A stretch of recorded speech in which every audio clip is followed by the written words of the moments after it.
Close your eyes, let your breathing slow. We are staying in Egypt tonight. We have been here before, twice now in the course of this series.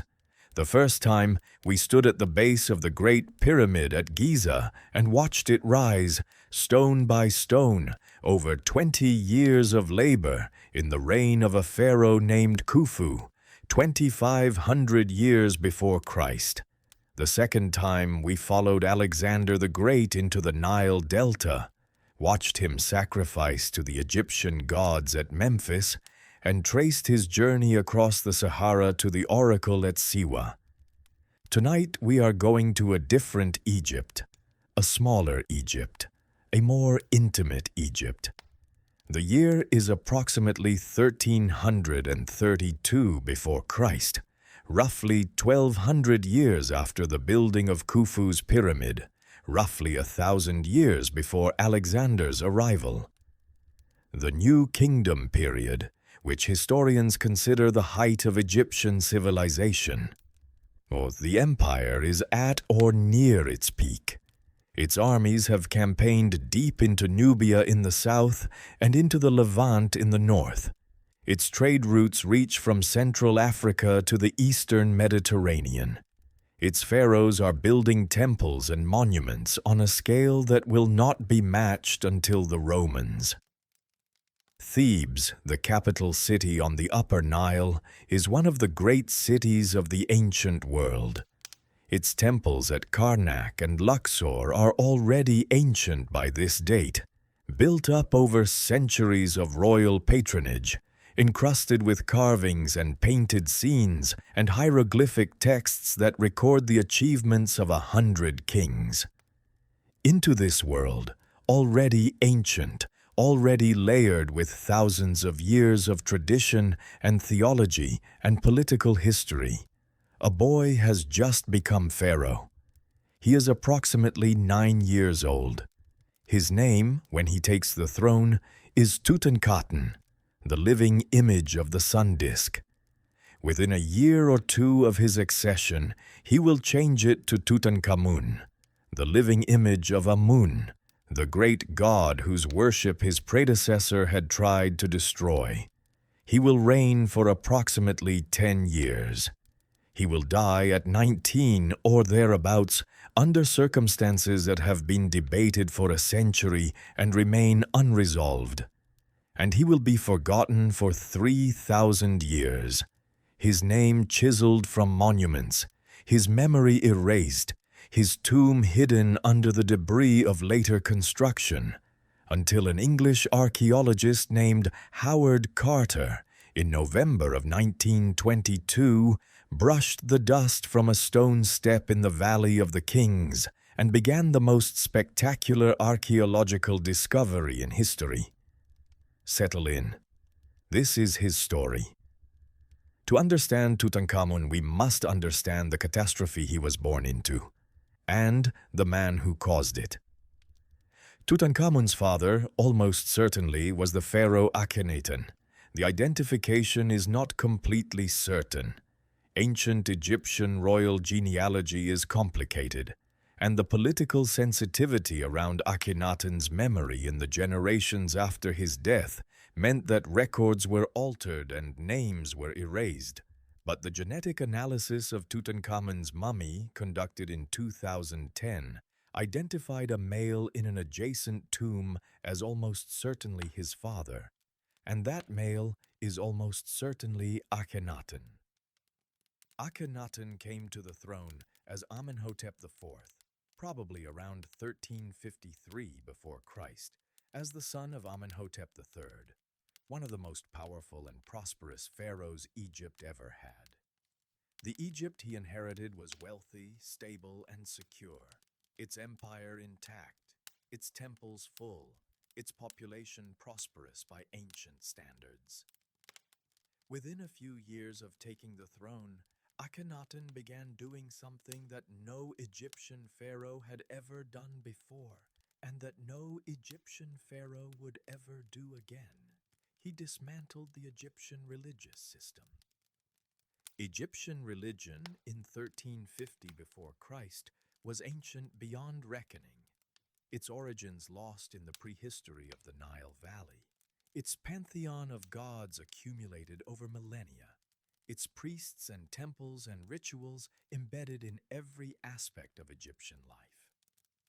At the apex of the pantheon sat Amun, Amun of Thebes, the king of the gods, whose great temple complex at Karnak was the richest and most powerful religious institution in Egypt, whose priesthood controlled vast agricultural estates and commercial interests and political influence.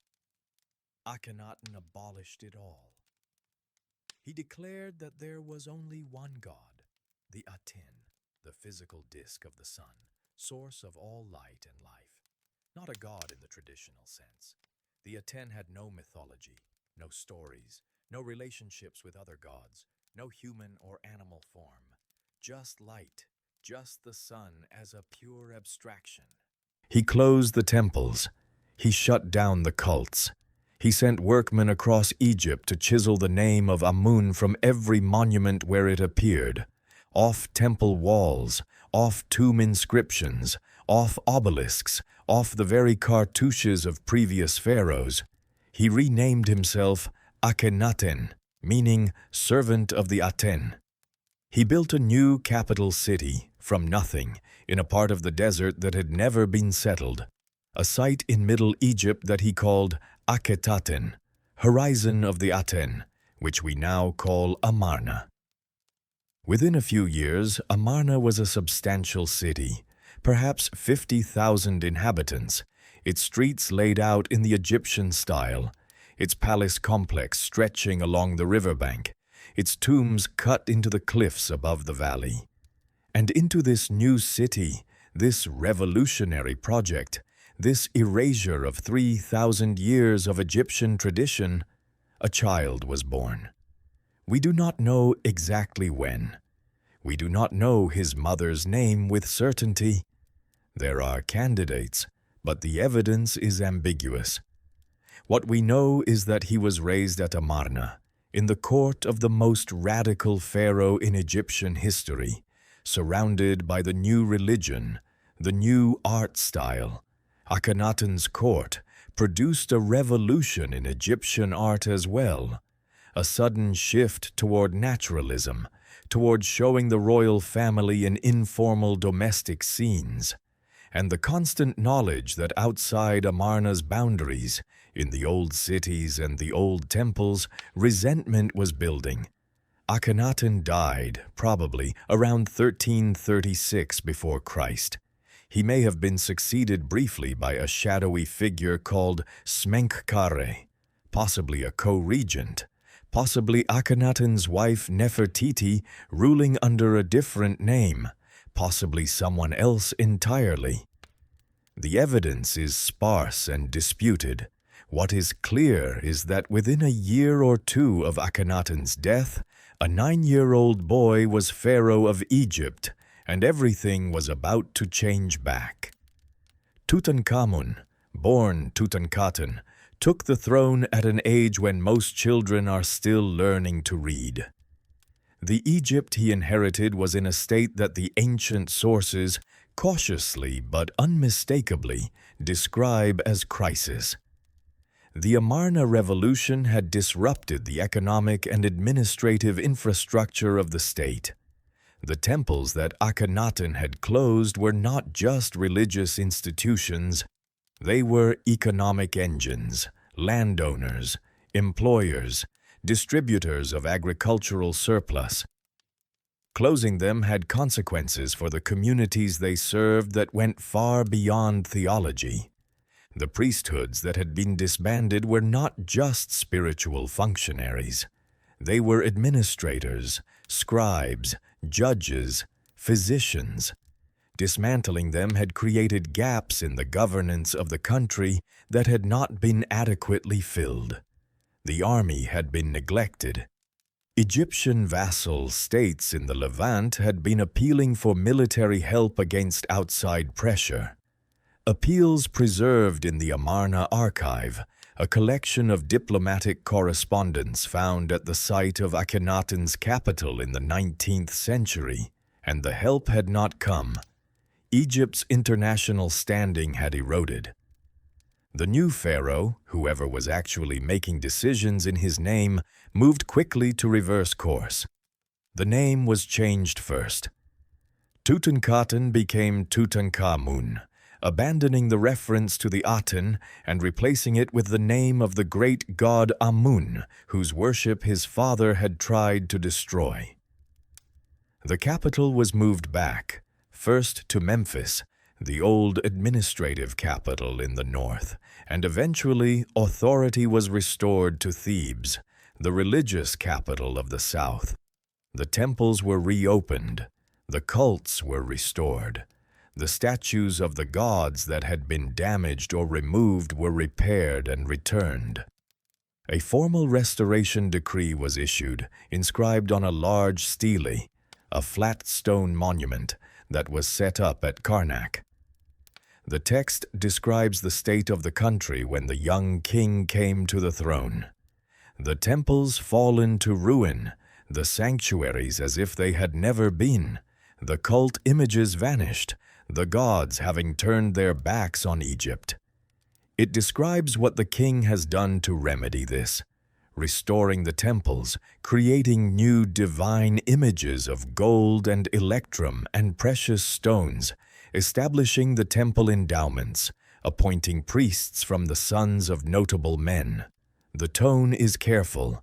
It does not mention Akhenaten by name, does not directly condemn the Amarna revolution, speaks only of restoration, of returning to the proper order. But the message is clear. The experiment is over. What role did Tutankhamun himself play in these decisions? Almost certainly very little, at least initially. He was 9 years old. The real power was held by two senior officials. I, who held the title of God's father and was probably related to the royal family, and Horemheb, the general who commanded the army. These two men guided the restoration, managed the administration, and made the actual decisions of state. Tutankhamun was the legitimate pharaoh, the son of the previous king, the living embodiment of divine kingship, and his presence was necessary. But he was a child, and Egypt was governed by his advisors. He grew up. We know something of his physical development from the examination of his mummy. He was approximately 5 feet 6 inches tall, slender, with a slight build. He had a slightly elongated skull, probably a hereditary feature of his family line rather than the extreme exaggeration seen in some images of Akhenaten. His left foot was clubbed, a congenital deformity, and he had bone disease in several of his toes. He used walking sticks, more than 100 of which were found in his tomb. He may have had difficulty walking for extended periods. He married his half-sister Akhenaten, as Egyptian royal custom often required to consolidate the royal bloodline.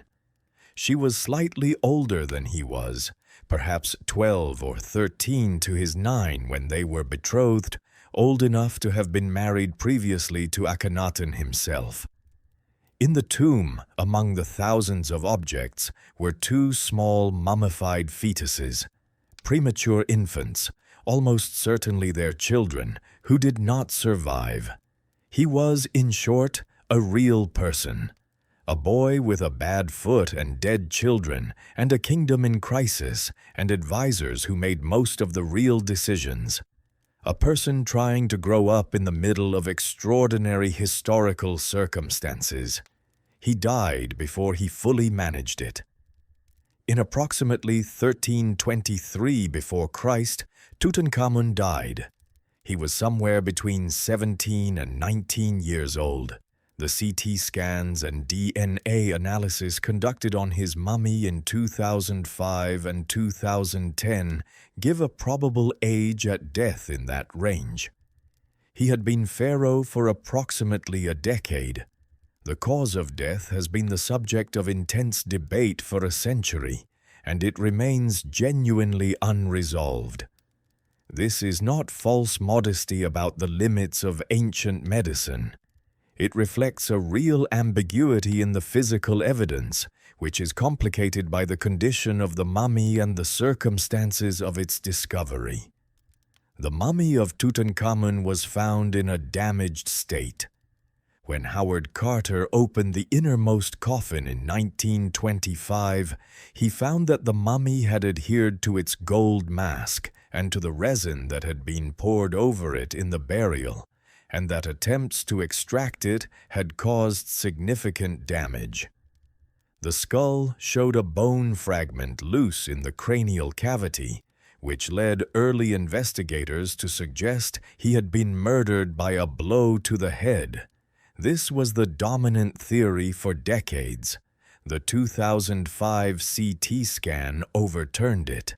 The bone fragment, the radiologists concluded, had almost certainly been dislodged during the mummification process or by the rough handling of the mummy in modern times.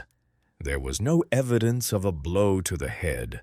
The murder theory, as typically presented, was abandoned by most Egyptologists.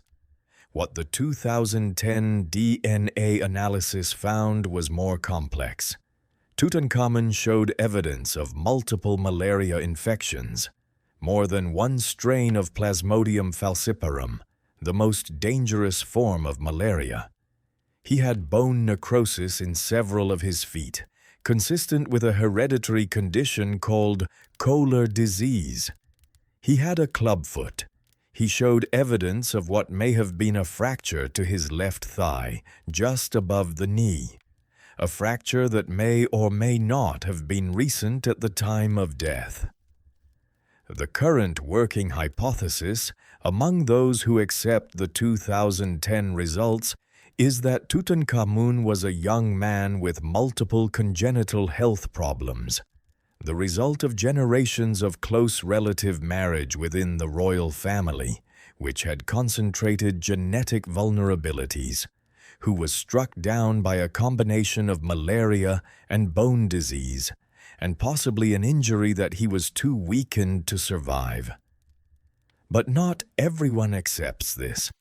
Some researchers have argued that the DNA results were contaminated, that the bone disease and malaria evidence has been overstated, that Tutankhamun may have been healthier than the 2010 analysis suggests. A 2021 study proposed on the basis of artistic evidence that Tutankhamun was not physically impaired at all, that the walking sticks were ceremonial rather than functional, and that the physical abnormalities in his mummy were post-mortem artifacts. The question of who was responsible for his death, if anyone, remains open. The two most obvious candidates in the ancient power structure were Ai and Horemheb, the two senior officials who had managed the kingdom during his minority and who stood to gain from his death.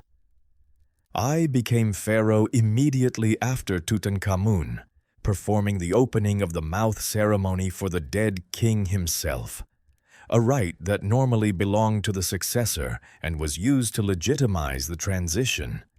Horemheb became pharaoh after Ai. There is also the story of Akhenaten, Tutankhamun's widow. A letter was found in the Hittite archives, the diplomatic records of Egypt's great rival empire to the north, that describes an Egyptian queen writing to the Hittite king after her husband's death, asking him to send one of his sons to marry her because she did not want to marry a servant. The Hittite king was suspicious, sent a messenger to investigate, received a second letter from the Egyptian queen confirming the request. He sent a son. The prince died on the way to Egypt, under circumstances that are not explained in the surviving records. Akhenaten disappears from the Egyptian historical record shortly after. She does not appear in any document after Ai's accession. Whether she died, was killed, or simply drops out of the surviving record by chance, we do not know. Nobody was found responsible for anything. Nobody was tried. Nobody confessed. The ancient world moved on, as it does. Tutankhamun was buried in a tomb in the Valley of the Kings, the great necropolis carved into the limestone cliffs on the west bank of the Nile opposite Thebes, where pharaohs of the New Kingdom had been interred for generations. His tomb was small. This is one of the most discussed facts about the burial of Tutankhamun. The tomb designated KV62 in the modern cataloging system is significantly smaller than the tombs of most New Kingdom pharaohs. The prevailing theory is that he died unexpectedly young, before a proper royal tomb could be completed for him, and was buried in a tomb originally prepared for someone else, possibly I, who then had a larger tomb prepared for himself and used Tutankhamun's smaller space for the young king. The paintings on the walls of the burial chamber appear to have been applied while the plaster was still wet. Done in haste, some Egyptologists have argued. Despite the small size of the tomb, it was filled with an extraordinary quantity of objects. When Howard Carter finally entered the burial chamber and saw, by candlelight, the golden shrine that filled almost the entire room, the outermost of 4 nested shrines that contained the sarcophagus and the coffins, he later wrote that he stood speechless, struck dumb by the sheer quantity and quality of what was before him. The inventory would take Carter and his team 10 years to complete, working through 4 small rooms packed floor to ceiling with objects, gold and gilded furniture, chariots disassembled to fit through the doorway, carved alabaster vessels, model boats, game boards, musical instruments, clothing, sandals, bows and arrows, wooden shabti figurines, canopic jars containing the preserved organs, religious objects of every type, personal items, a childhood lock of hair belonging, perhaps, to Tutankhamun's grandmother, the great Queen Tiye. 2 mummified fetuses in small coffins, lying in a separate compartment as though someone had placed them there with particular care.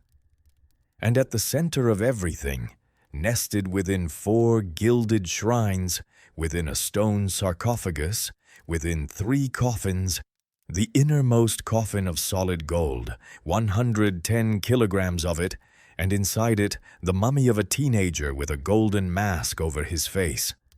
But the tomb and the boy were soon forgotten. In the reigns that followed, under A, and then under Horemheb, and then under the great pharaohs of the 19th dynasty, Rameses I, Seti I, Rameses II. Tutankhamun's name was methodically erased, not with the systematic fury that had been turned on Akhenaten, whose memory was actively condemned and whose face was chiseled from monuments across Egypt. Simply forgotten, unmentioned. His reign absorbed into the reigns of Ai and Horemheb in the official king lists. His cartouches overwritten with the names of other kings. His monuments claimed by his successors.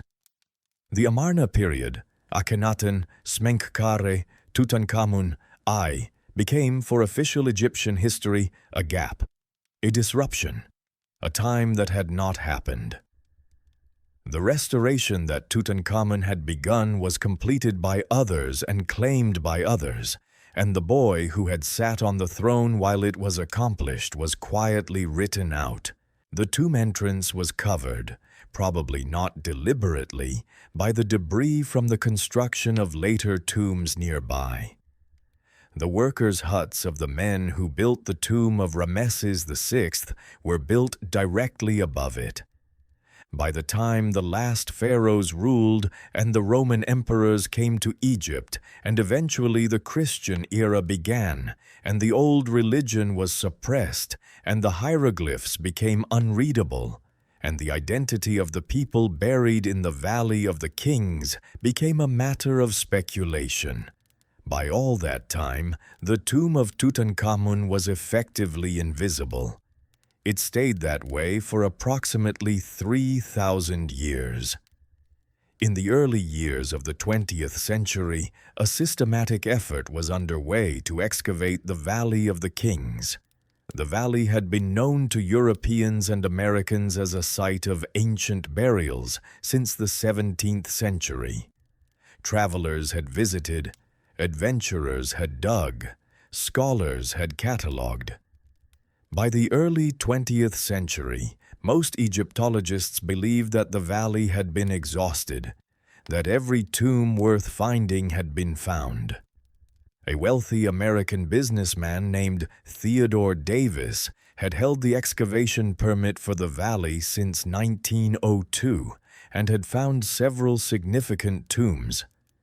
In 1912, Davis gave up the permit and declared, in print, that the valley was worked out. He was wrong. Howard Carter was an English archaeologist who had been working in Egypt since he was 17 years old, initially as an artist copying tomb paintings, and then as an excavator, and eventually as the Inspector General of Monuments for Upper Egypt. He was meticulous, systematic, and deeply knowledgeable about ancient Egypt. He read hieroglyphs, understood the historical context of what he found, and approached excavation with a rigor that was not universal among his contemporaries.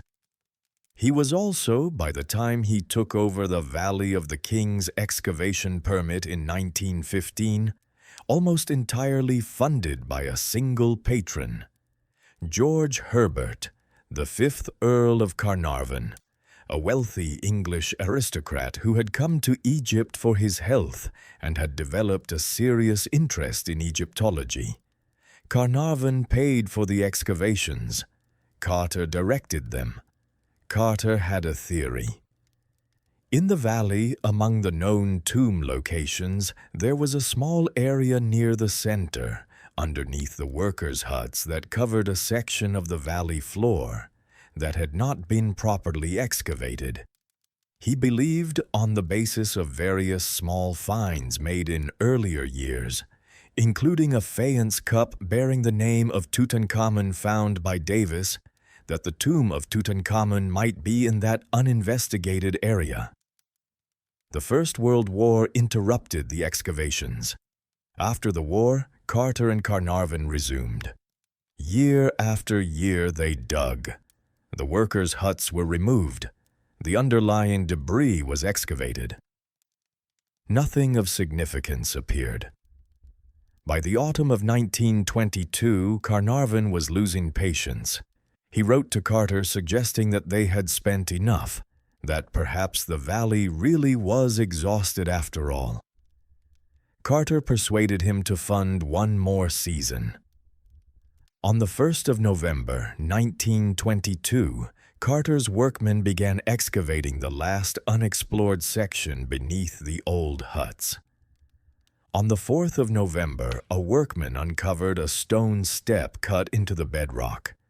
Carter ordered the excavation to continue. By the following afternoon, a staircase of 16 steps had been cleared, leading down to a sealed doorway plastered with ancient mortar, stamped with the seals of the royal necropolis, the image of a jackal over 9 bound captives, and, as they cleared more plaster, with cartouches bearing the name Tutankhamun. Carter sent a telegram to Carnarvon in England. At last have made wonderful discovery in valley, a magnificent tomb with seals intact, recovered same for your arrival. Congratulations.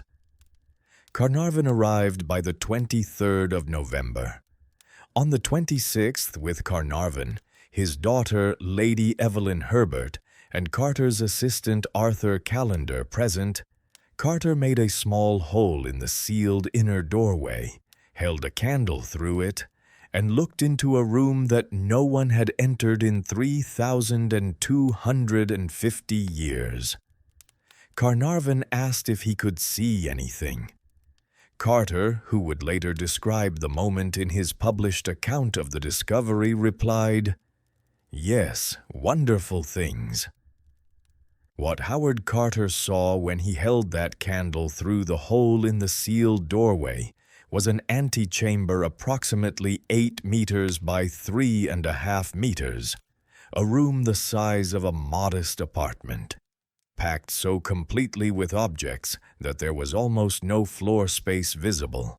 2 life-sized gilded statues of the king stood facing each other across what would have been, in any less cluttered context, the main pathway through the room. K statues, images of the royal spirit, dressed in kilts and headdresses and holding golden staves, their eyes inlaid with obsidian and gold. Between them and around them, and piled against the walls and stacked to the ceiling, dismantled chariots with gilded frames and leather harnesses, their components interlocked and stacked to save space, gilded couches in the forms of animals, a lion-headed couch, a cow-headed couch, a hippopotamus-headed couch, each stretching the full width of the room, dozens of wooden boxes and alabaster vessels, 3 great golden ceremonial beds, model boats, alabaster lamps, a bouquet of flowers, dried to dust but still holding their shape after 3 millennia. Carter, Carnarvon, and their companions spent nearly 2 months doing nothing but recording the antechamber before they touched a single object, photographing, drawing, and cataloging everything in position before any of it was moved. This was methodological discipline of a kind that was unusual for the period and that has made the Tutankhamun excavation one of the best documented archaeological discoveries in history. Beyond the antechamber, through another sealed doorway guarded by the 2 K statues, was the burial chamber. Here the space was almost entirely filled by the outermost of 4 nested gilded shrines. Shrines within shrines, each fitting precisely inside the other, the whole structure filling the room with barely enough space around the edges for a person to move. The walls of the burial chamber were painted, scenes from the Book of the Dead, images of Tutankhamun's funeral procession, the young king before the gods, and the plaster of the paintings was visibly applied in a hurry, with fingerprints still preserved in the wet plaster at the edges. Inside the shrines, inside the stone sarcophagus, inside 3 coffins, the outer 2 gilded wood, the innermost solid gold, lay the mummy of the king. The face was covered by the golden mask that has become the most recognized image from ancient Egypt. A young man's face, idealized in the conventions of Egyptian royal portraiture, but unmistakably the face of a particular person, framed by the striped Nemes headdress and the false beard, the eyes traced in lapis lazuli and obsidian, the collar of inlaid stones extending across the chest. The gold mask weighs approximately 11 kilograms. It was made for a specific person and fitted to his face. The proportions of the mask match the proportions of Tutankhamun's skull. It was placed on his face approximately 3,300 years ago and lay there, unseen, until Howard Carter lifted it away in 1925. The contents of the tomb, catalogued over 10 years of painstaking work, numbered more than 5,000 objects. The inventory filled volumes. The collection was transferred to the Egyptian Museum in Cairo, where most of it remains. In recent years, a new purpose-built facility, the Grand Egyptian Museum near the Giza Plateau, has been prepared to house the Tutankhamun collection in its entirety, with space and presentation that the old museum could not provide. The excavation made Carter famous and made Carnarvon briefly the most envied man in the world. But Carnarvon lived to enjoy the discovery for only a few months. George Herbert, the 5th Earl of Carnarvon, died in Cairo on the 5th of April, 1923, less than 5 months after the opening of the tomb. He died of blood poisoning, apparently following an infected mosquito bite that he accidentally reopened while shaving. He was 57 years old and had been in poor health for years. The Egyptian winters a medical prescription as much as an Egyptological passion. His death was not, in any rational medical analysis, mysterious. It became immediately legendary. A journalist named Arthur Weigel, who had been excluded from the official press coverage of the tomb opening, wrote a piece claiming that he had predicted Carnarvon's death on the day of the opening. Stories circulated that an inscription in the tomb had warned of a curse. The stories were false. There was no such inscription, but they spread faster than the corrections. By the time Carnarvon died, the curse of the pharaohs was already established in popular imagination as a real and terrible phenomenon. Over the following years and decades, the deaths of various people connected to the tomb were attributed to the curse. Archaeologists, officials, journalists, relatives of those present at the opening. Statistical analyses conducted in the late 20th century showed that those directly involved in the excavation did not die at significantly elevated rates compared to the general population of wealthy elderly Europeans, which is what most of them were. Carter himself, who had more contact with the tomb and its contents than anyone, lived until 1939, dying of natural causes at 64. The curse was a story, a good story, a story with everything a compelling legend needs, a dramatic setting, a mysterious death, an air of the supernatural hanging over ancient gold. It spread through the newspapers of 1923 with the speed that compelling legends always travel, and it has never entirely left. Every few years, a new article appears, somewhere explaining the curse, analyzing it, debunking it, reviving it. The mummy of Tutankhamun has been studied more than almost any other ancient human being. And still, people ask whether something in the tomb killed those who entered it. The answer, by every analysis, is no. But the question keeps coming back. What he actually was, as best we can reconstruct him, was a child born into a dynasty in crisis, raised in a revolutionary court, placed on the throne of Egypt at 9 years old, managed by powerful men who made most of the real decisions, married to a woman who may have tried to bring a Hittite prince to Egypt after his death, dead at 19, buried with extraordinary care and unprecedented luxury, and then forgotten for 3,000 years. The golden mask is the most recognized image from ancient Egypt, more recognized than the pyramids, more recognized than the hieroglyphs. His face, idealized in the conventions of Egyptian royal art, is on posters and T-shirts and jewelry and screensavers and textbook covers in 100 countries. He is, in the global imagination, ancient Egypt, but he reigned for only 10 years.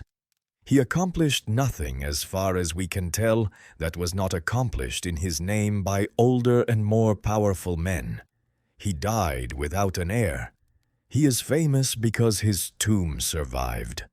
because the debris from later construction happened to cover its entrance, because Howard Carter happened to be patient enough to fund one more season, because a workman happened to brush the sand from a stone step on a November morning in 1922.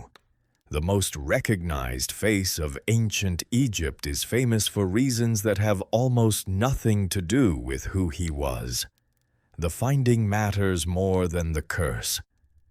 Carter's discovery was one of the great moments in the history of archaeology, not because of the gold, though the gold is extraordinary, but because it was a moment in which the past became suddenly, almost violently present. The dried flowers still holding their shape, the fingerprints in the still drying plaster, the walking sticks carefully arranged by someone who knew their owner would need them, the two small coffins with the unborn children inside, placed in a separate compartment as though with particular tenderness. Tutankhamun had been gone for 3,200 years, but someone had loved him enough to put his reed pillows in his tomb. Someone had placed a lock of his grandmother's hair in a small case among his treasures. Someone had arranged the furniture and the food and the unguents and the oils for the journey ahead with the care that one takes for a person who will be missed. He was a boy king. He died young. He was forgotten. He was found.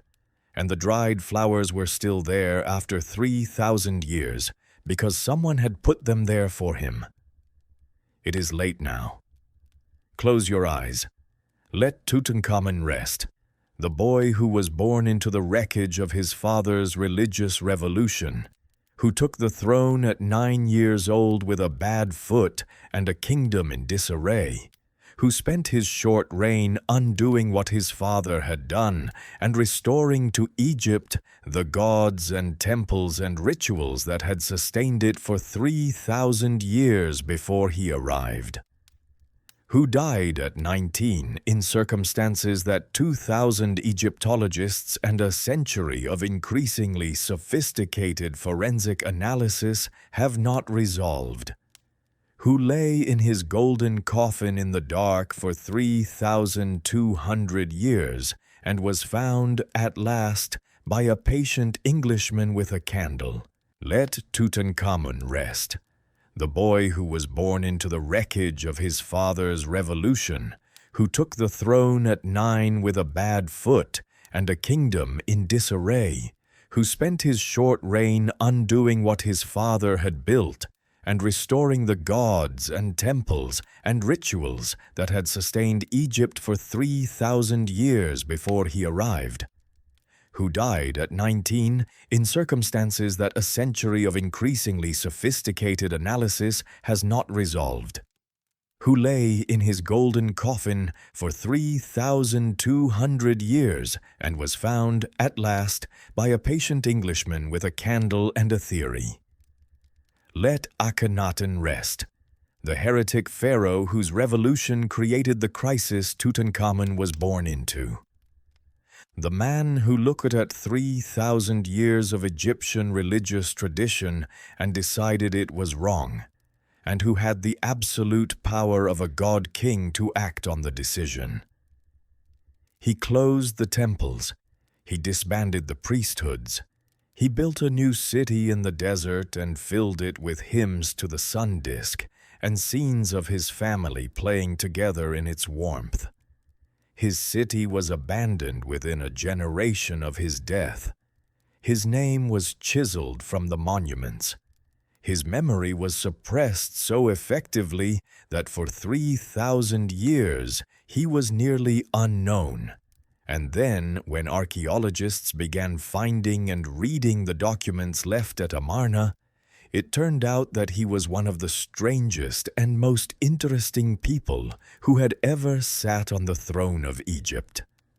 Whether he was a visionary or a tyrant or a man with an unusual obsession that happened to coincide with absolute power is a question that ancient evidence does not answer, and that scholars argue about, and probably always will. Let Nefertiti rest, the great queen whose painted limestone bust, found at Amarna by German archaeologists in 1912 and now in a museum in Berlin, is one of the most reproduced images in the history of art. We do not know what happened to her after Akhenaten's death. She may have ruled as Pharaoh herself, briefly, under another name. She may have died quietly. She may have managed the transition to Tutankhamun's reign from behind the scenes. The evidence is ambiguous, and the scholars disagree, and she remains, like so much of the Amarna period, a presence defined by what we do not know. Let Akhenaten rest, the queen who lost her husband at 19, who wrote to the Hittite king in desperation asking for a son to marry because she did not want to take a servant as her husband, who received no help, who disappeared from the Egyptian record so completely that we do not know when or how she died, who left behind 2 small coffins in her husband's tomb and 1 extraordinary letter in a foreign archive and nothing else that we have found. Let I rest and Horemheb, the 2 officials who managed the kingdom while Tutankhamun was a child and who succeeded him on the throne. Whatever they did or did not do in the years of the boy's reign, whatever role they played or did not play in his death, they are gone now, buried in their own tombs in the Valley of the Kings and elsewhere, their deeds recorded in hieroglyphics that we can read and still not fully understand.